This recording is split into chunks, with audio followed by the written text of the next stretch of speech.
Today's guest is Sandra R. Campbell, author of horror short stories and novels which are combinations of suspense, horror, romance, and dystopian fiction. Join us as Sandra talks about publishing cross-genre fiction and her new books. You know, in the industry, we know that publishers like to see books in discrete little boxes and they fit in discrete little places on bookstore shelves. So how do you manage that with your publisher? I bypassed the publisher. And I'm an indie publisher myself. Oh. So I did it myself. I had gone through and I had gotten some great feedback from agents and from other publishers, but they wanted different elements to change in order for them to put it, as you said, in their box. So I decided that I was going to do it myself because I didn't want to change the story. I liked the story as it was. It was my passion. And I didn't think that a good story is a good story no matter what box it's supposed to fit in. And I just was keeping to the good story.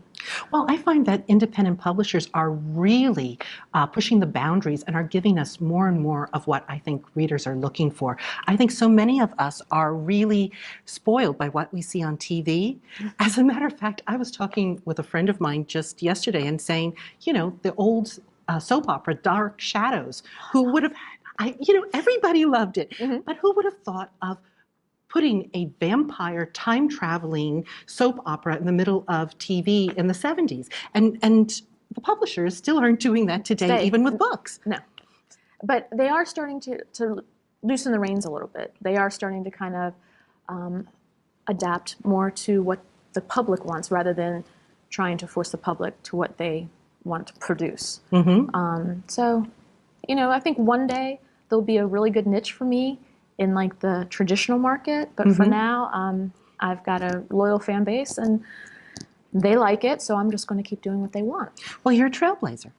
There you go. And well, someone's got to be first, and someone's got to have that initiative to go first, and Sandy's one of those people. So tell me about what you're working on right now and what's out for the reading public right now. Okay, my first novel was Butterfly Harvest, and it has a sequel, Dark Migration. They are both available now. You can find them at Amazon, Barnes & Noble, Books A Million. They're wherever you want to find them, you can pretty much find them. I have a separate book called The Dead Days Journal. Well, tell us a little bit about it. Dead Days Journal is basically a suspense, horror, romance with a dystopian setting. So basically it's the end of the world. Everything has kind of fallen apart.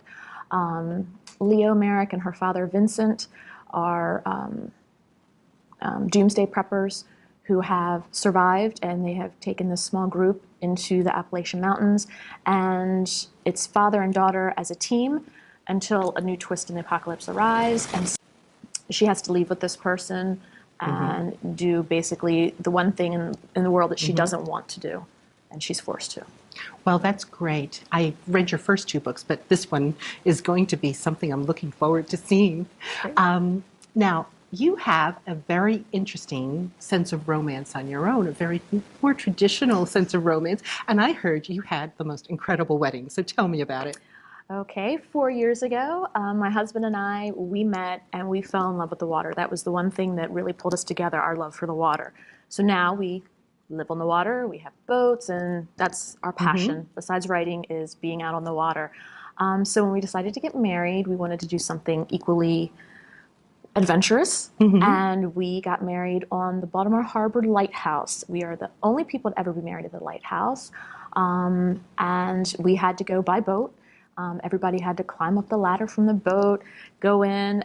It was not elegant in whatsoever. It's very raw. It was very rustic, but it was absolutely beautiful. Got pictures taken on the very top of the light as a cruise ship's going by in the background. And how were you two dressed? This is yes, because the lighthouse, Baltimore Harbor Light, was commissioned in 1908. We decided to go with a 1920s theme. So my husband actually got a suit, a gangster suit from Ford's Theater, and we wore that, and then I had a wedding dress custom made to fit the 20s theme. I think that's just wonderful. And on that romantic note, I have to say, I've really enjoyed having you here today. Oh, thank you for being my guest here. And keep reading.